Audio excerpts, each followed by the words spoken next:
Hey, happy Friday, guys. It was so great seeing so many of you on our Google Hangout yesterday, and I'm looking forward to seeing more of you throughout the week. So, hope you had a great time. I'm joined here by Skippy John Jones. He's going to help us get through our message for today. This looks familiar, so I'll go quick.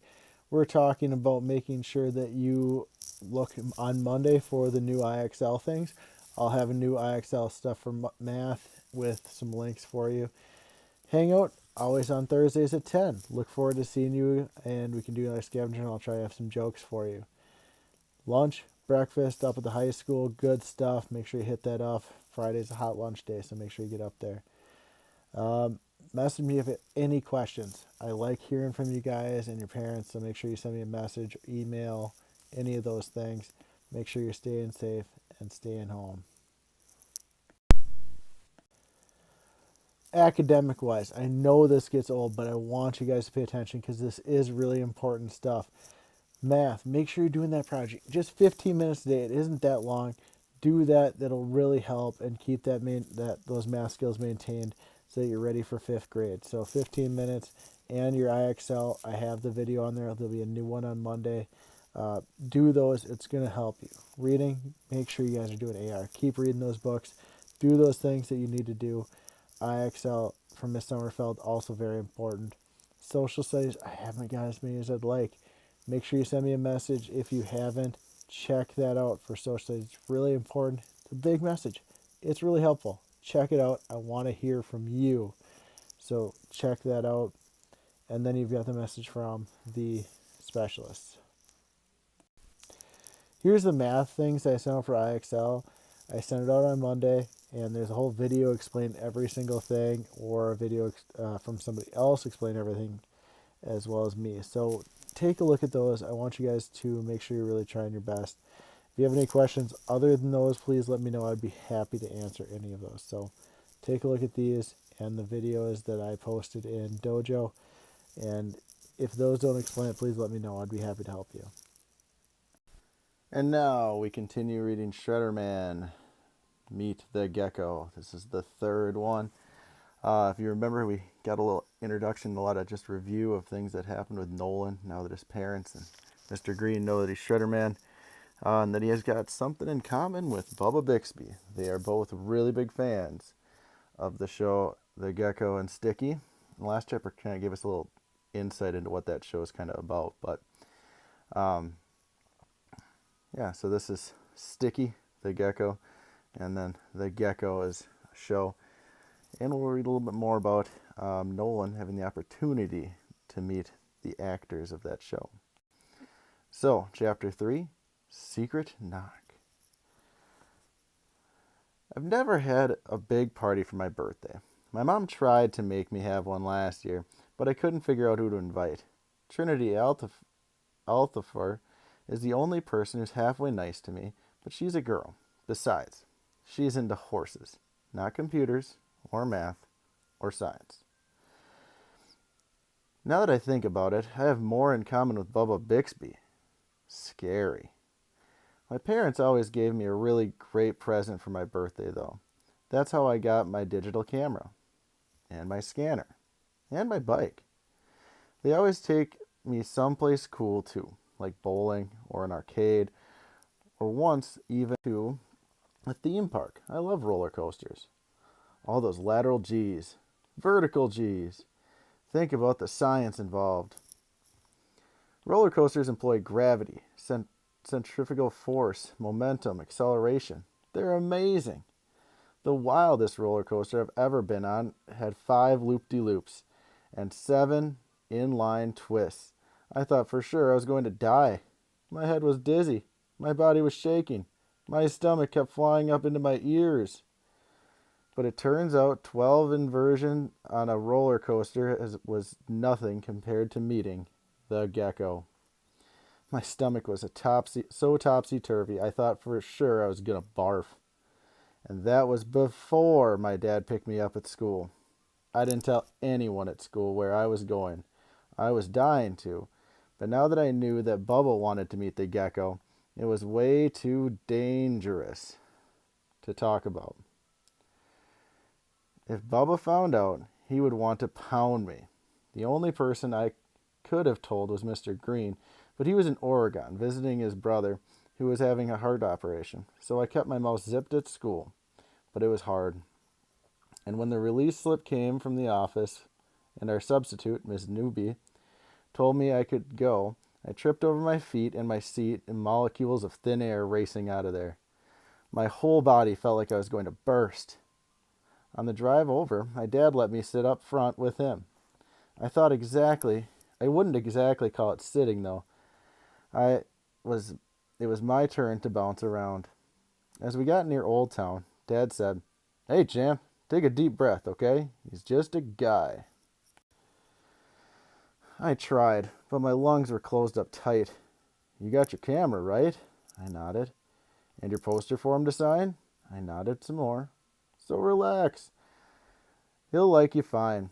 He tousled my hair. "How could you not? You're a superhero just like him." "Dad." He just laughed. Cedar Valley is one fancy hotel, and that's where the gecko was staying. The hotel is called the Historian, and it's part of a bunch of buildings that make up Old Town Square. Not that the square is really a square, which has always kind of bugged me. It's more of a U. Mom says I shouldn't take things so literally.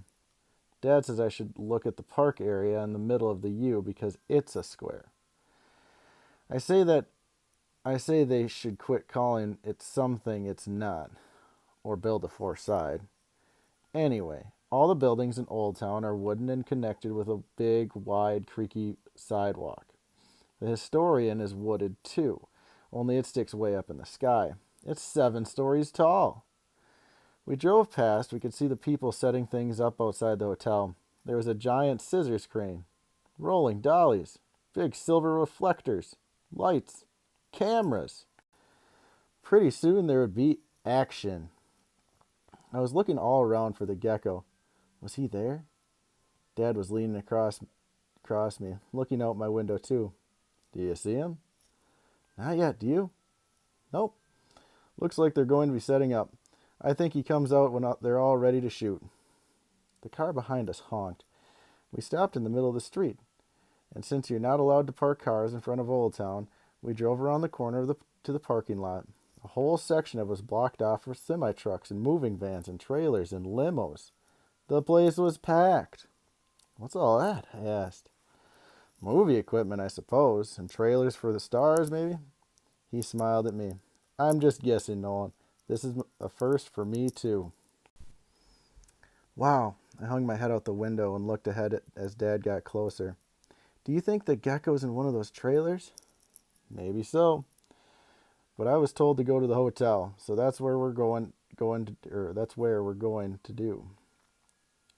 After Dad parked the car, we walked into Old Town and cut across this park. We watched people setting up equipment outside the Historian. A few minutes, and then Dad said, "We'd better get going, Nolan. We don't want to be late." I'd never been inside the Historian, but I had gawked through the windows plenty of times. They have these giant stuffed grizzly bear inside. It's fierce. It has beady eyes, huge yellow teeth, even bigger claws, and it's standing up on its hind legs roaring. Now that I think about it, it looks an awful lot like Bubba. When we went inside the hotel, I discovered that the grizzly bear had company. There's a stuffed buffalo, an elk, a deer, a boar, and a stuffed bighorn sheep. There's also wagon wheels and gold mining pans and blacksmithing tools, and the walls are covered with maps. Cool X marks the spot kind of maps. We crossed through the lobby, going under the ceiling lights that were made out of antlers. Off to one side there was a swinging saloon doors, and to the right of that was big swooping staircase. We walked up along the wooden counter, and a man on the other side said, "May I help you?" "Yes," my dad said. "I'm Stephen Bird. I have an appointment to see Chase Morton." "Very good," the man said. He picked up the phone. When he hung up, he pointed behind us and said, "If you'll go wait in the green room, someone will be right down." The green room was not green. It was tan, but it had lots of food and long tables that were arranged in the shape of an L. The tablecloths were bright white and went clear to the to the floor, and on top of them were big black vases with pine branches and pine cones sticking out. Why did he call this a green room, Dad?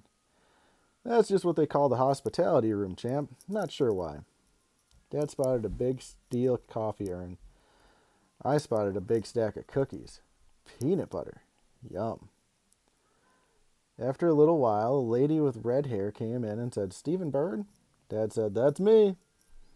The lady put her hand out to Dad and said, "I'm Helena Blockwell. We spoke on the phone."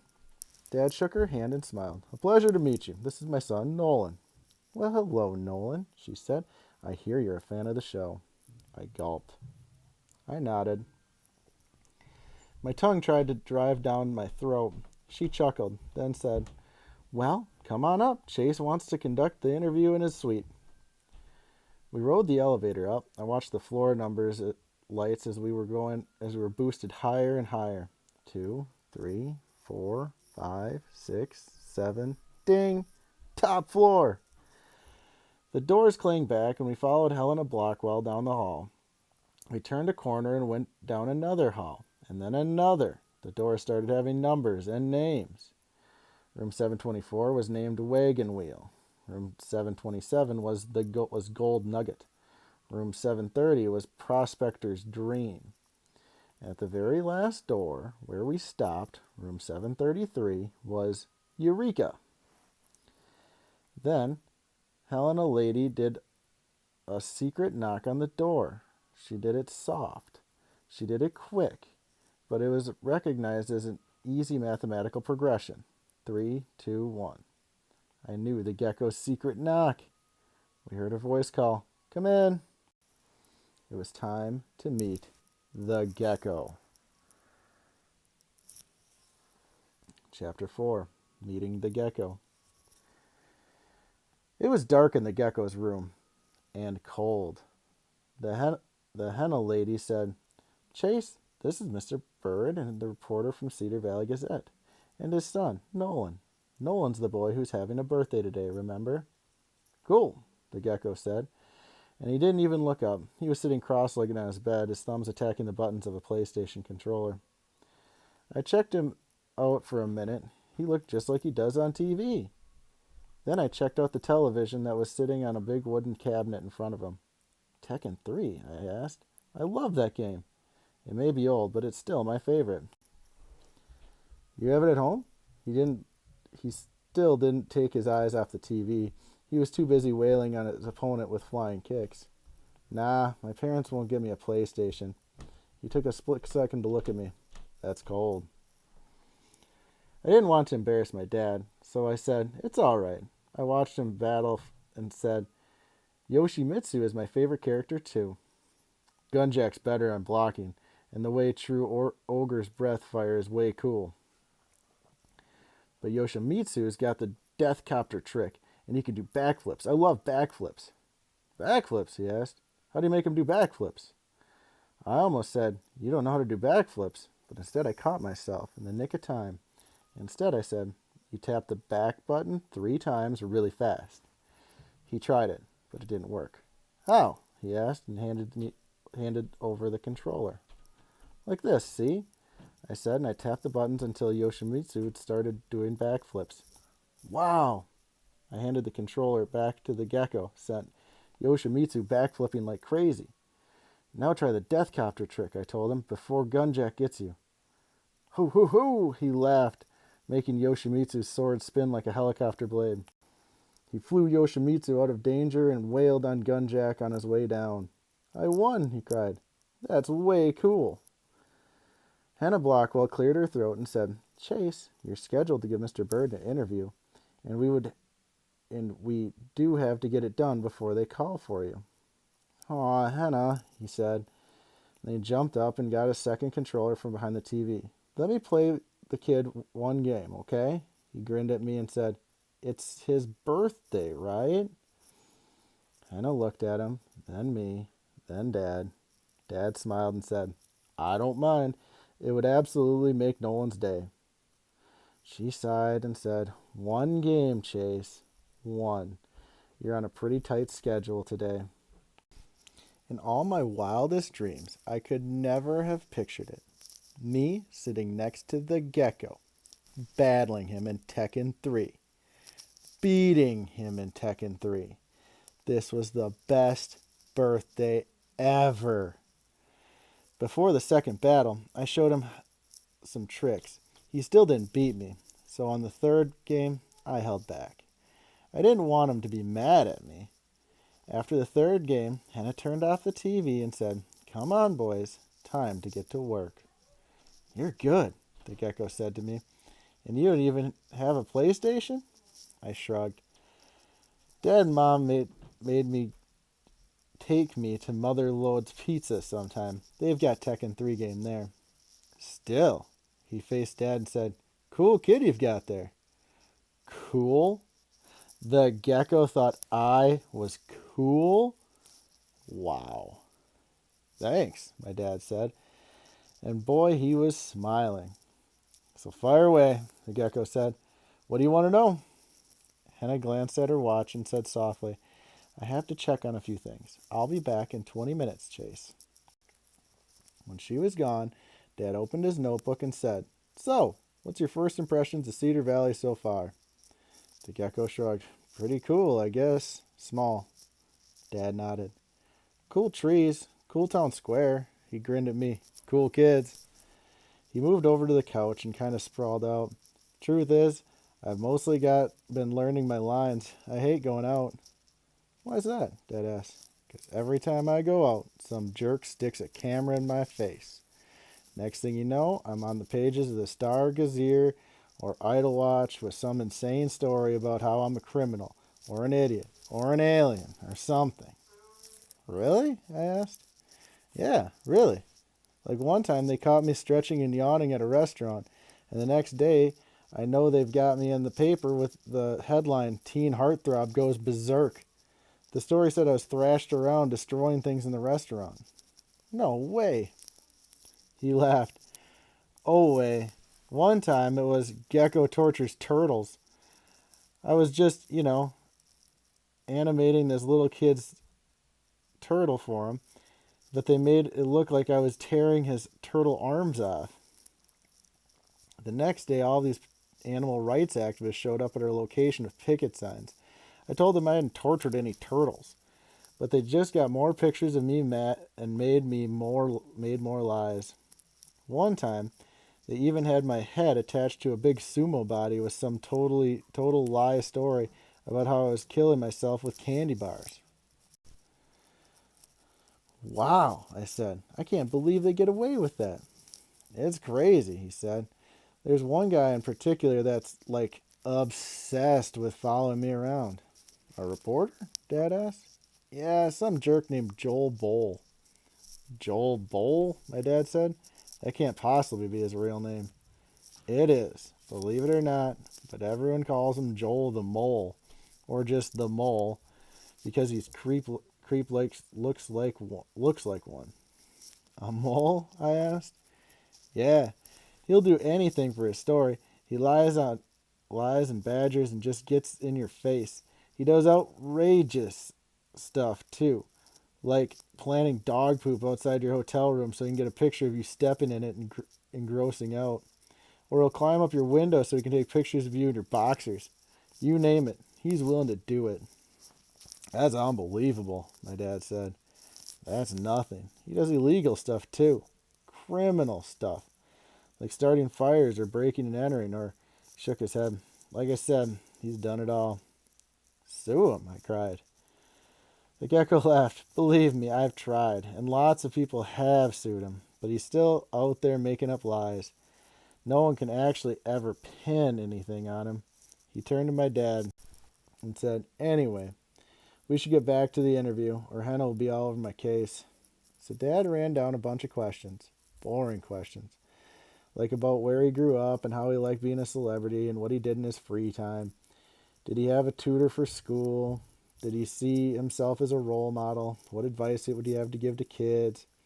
He didn't ask anything about being a superhero, or life with a talking gecko, or what he would do if the real Damien Black ever had him in his clutches. Boy, Did my dad ever have a lot to learn about interviewing superheroes? But before we knew it, Henna was back, telling Chase he had to get into the makeup trailer. May I take a picture of Chase and Nolan? My dad asked, and Nolan brought his poster for an autograph. I hope you don't mind. Not a bit, Chase said, and while I hurried to get my digital camera and a poster out of my backpack, he laughed and added, just don't sell it to Joel the Mole. No way, I said.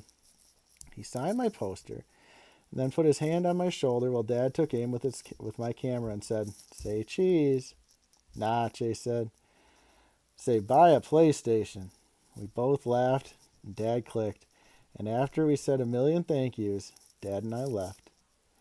But the second we stepped outside the door, a round-bellied man with greasy black hair jumped out from behind a big plant. Ringa, ringa, ringa, he shot me with a gigantic camera. Before we knew it just hit us, the guy said, blast, in a high whiny voice, then wrinkled his pointy nose and scurried away through the stairwell door. And there's the picture of the guy with the camera. Joel the Mole is a next chapter in Chapter 5. And here's a picture from earlier in the year at some Kahoot. So apparently John won, and Carter's really happy about it. So here's a little picture from that. And so that was our next two chapters in the Shredderman series. So I hope you guys liked it. I hope you guys are enjoying the story. It's getting really interesting. We'll find out how our friend Shredderman, Nolan Bird, does with hanging out with a superhero, or a pretend superhero. So I hope you guys have a great weekend. Hang out outside, get outside, run around, do something fun. I want to hear from you guys. If you're doing anything interesting, send me some pictures. So I miss you guys. I hope you're having a great weekend, and I will talk to you guys later. Bye.